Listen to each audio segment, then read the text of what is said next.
Anger is something that the Prophet ﷺ, when he was asked for advice, it's such an important issue and it's so critical and it can be so detrimental that the Prophet ﷺ, when he was asked, "Awsini ya Rasulullah, O Messenger of Allah, please give me advice."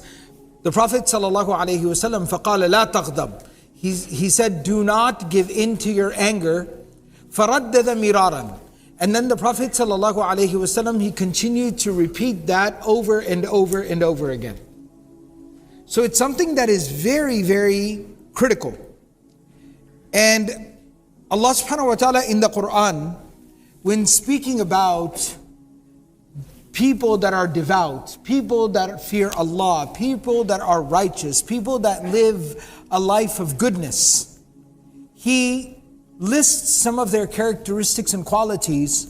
And Allah subhanahu wa ta'ala says, الَّذِينَ يُنْفِقُونَ فِي السَّرَّاءِ وَالضَّرَّاءِ. They are those people who spend from that which Allah has given them in the causes of goodness, fi sabilillah, in the way of Allah. They spend فِي السَّرَّاءِ وَالضَّرَّاءِ. They give when times are good and they give when times are tough. Number 2, وَالْكَاظِمِينَ الْغَيْظِ. And they are those who suppress, who restrain, who control their temper, their anger. وَالْعَافِينَ عَنِ النَّاسِ. And they are people who forgive people. That if someone has wronged them, someone has slighted them, someone has offended them in some way, they have the ability, the capacity to forgive them and overlook the wrong that's been done to them. وَاللَّهُ يُحِبُّ الْمُحْسِنِينَ. And these people are those that Allah calls al-muhsinin. The people who live their life beautifully.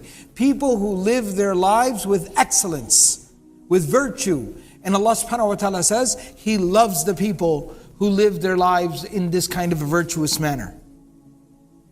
And this phrase in the Quran, this operative phrase where Allah says, al-kadhimin al-ghayth. What does that exactly mean? That they control their anger, they control their temper, they restrain their anger. What does that exactly mean?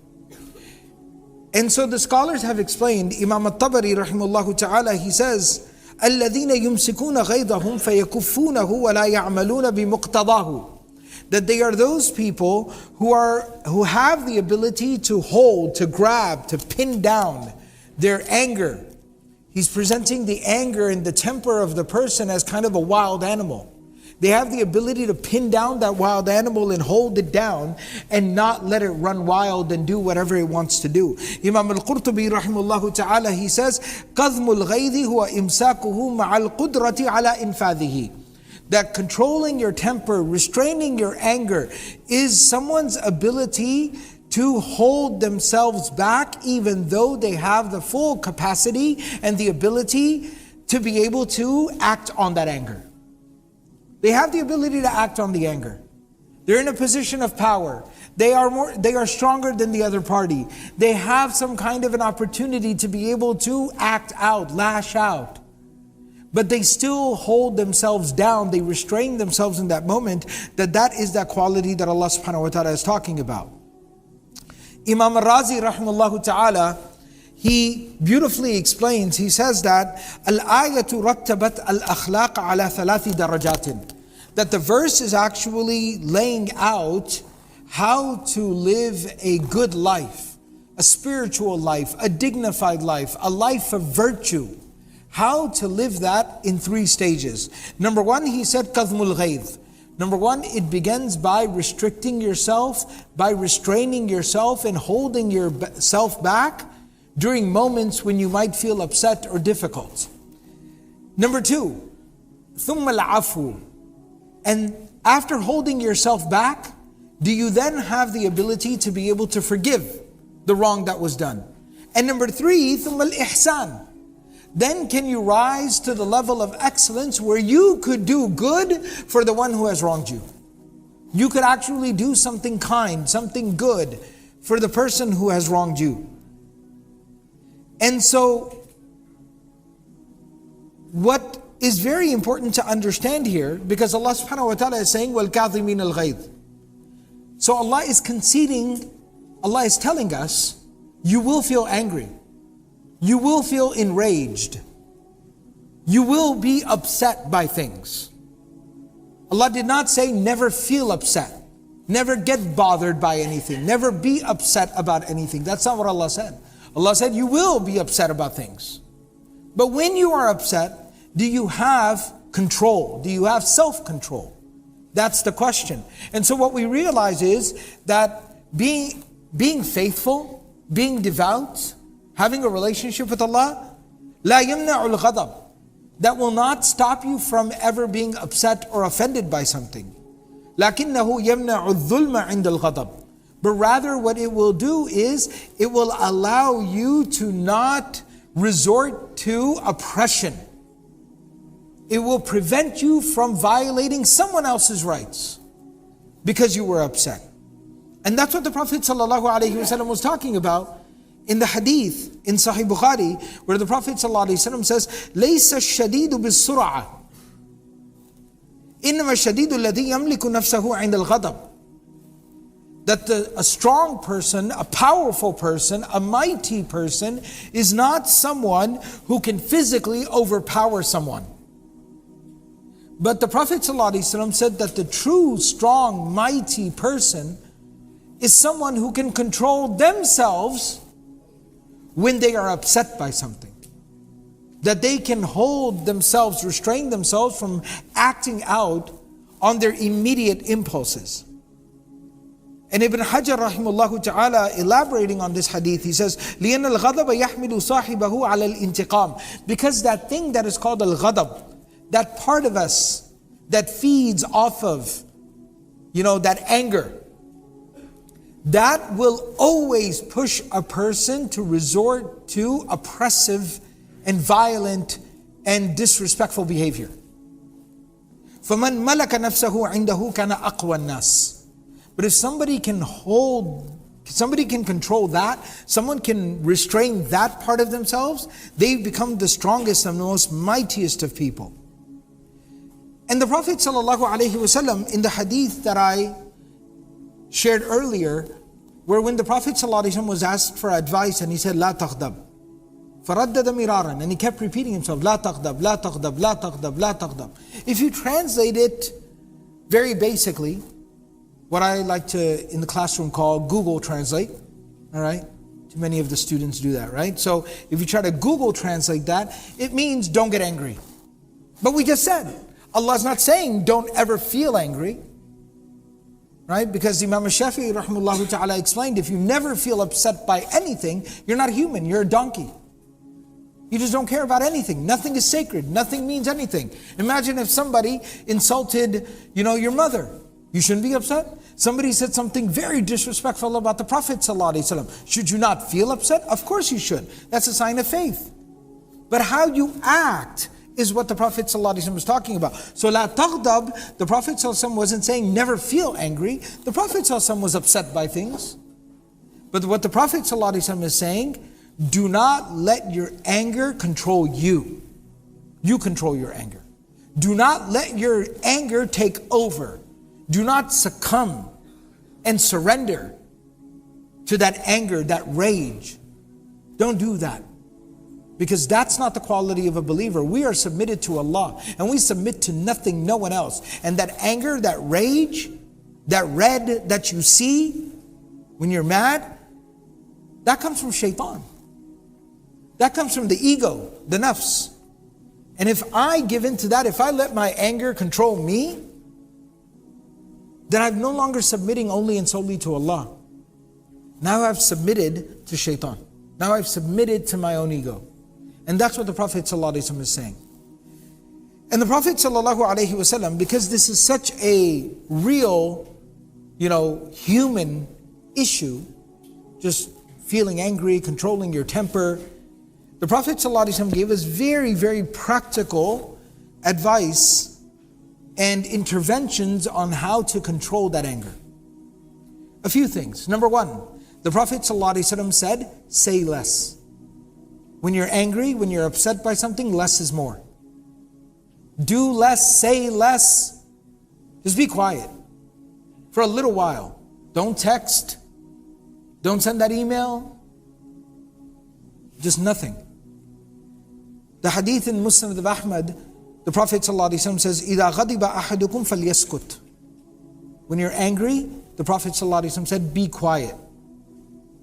Number 2, in a hadith in the Sunan of Imam Abu Dawood rahimahullah ta'ala, the hadith says, إِذَا غَضِبَ أَحَدُكُمْ وَهُوَ قَائِمٌ فَلْيَجْلِسْ.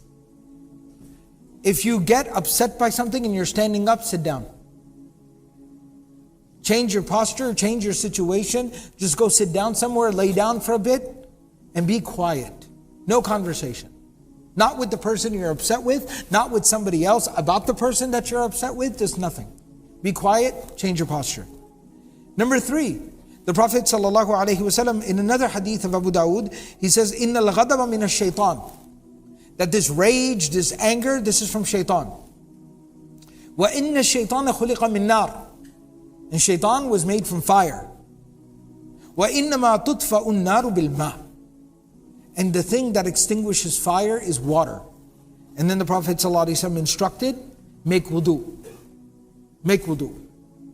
So be quiet, change your setting, and go make wudu. Because Ibn Rajab, rahimahullah ta'ala, he explains, وَمِنْ عِلَاجِ الْغَضَبِ كَظْمُهُ وَتَرْكُ مُقْتَضَاهُ وَالصَّبْرُ عَلَيْهِ.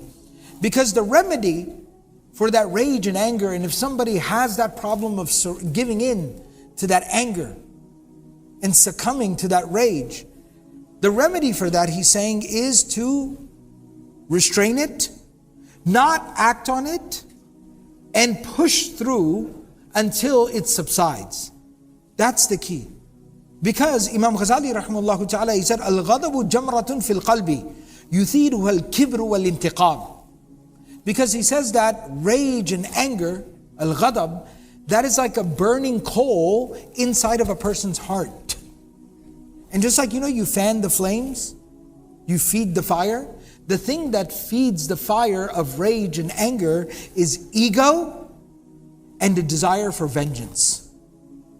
So you have to remove those thoughts from your mind, from your head. Engage in the dhikr of Allah subhanahu wa ta'ala. One of the very beautiful practices of the scholars and the pious, righteous people of the past is when they would be in a situation where they were offended by something, they were bothered by something, and it was truly maybe something that is, legitimate to be upset and offended by. They would, so that their mind would not just keep racing and moving in the direction of just that ego and vengeance, they would immediately make dhikr of Allah. And the specific kind of dhikr that they would make is that they would send salawat, salutations, durood on the Prophet ﷺ. They would recite, Allahumma salli ala Muhammadin wa ala ali Muhammad. Allahumma salli ala Muhammadin wa ala ali Muhammad. Because multiple layers of benefit to it. Number 1, you are making dhikr, tatma'innul qulub, that gives tranquility to the heart. Number 2, that you are sending peace and blessing, salutations upon the Prophet Muhammad sallallahu alaihi wasallam. And whenever we do that, sallallahu alaihi ashran, Allah will send peace and blessings upon you tenfold, 10 times. So the more you're sending peace and blessings upon the Prophet ﷺ, the more you are receiving blessings and peace and tranquility from Allah. And number 3 is, it's a very powerful reminder of who the Prophet ﷺ was. And it makes you think in that moment, that very difficult moment, how would the Prophet ﷺ navigate this? And how would the Prophet ﷺ handle this? And how did he handle it? Well, we know exactly from the hadith of Bukhari. The Prophet ﷺ, مَا إِنْتَقَمَ رَسُولُ اللَّهِ صَلَّى اللَّهُ عَلَيْهِ وَسَلَّمَ لِنَفْسِهِ قَطُّ. The Prophet ﷺ never ever sought vengeance. He never acted on rage and anger in his own personal interest. The only time he sprung into action was to defend the deen or to defend the rights of oppressed people. But even then, he was principled, he was measured, always. But for himself, for his own personal interest, because he was offended by something, never ever, qattu. Hadith of Bukhari says he never ever did it. That's who the Prophet ﷺ was. And if we do that, then we're able to regulate ourselves in that very, very challenging and difficult moment. Because the reality is that if we act on our anger in the moment, if we're impulsive and we allow that anger to take over and we act on it, it's just a moment. It's one moment. But its regret can last a lifetime. And depending on the nature of, the violation that the person commits in their rage and in their anger, that regret could not only just last a lifetime, it could last even beyond this life and go into the afterlife. So may Allah subhanahu wa ta'ala give us self-control and the ability to be able to restrain ourselves and control ourselves.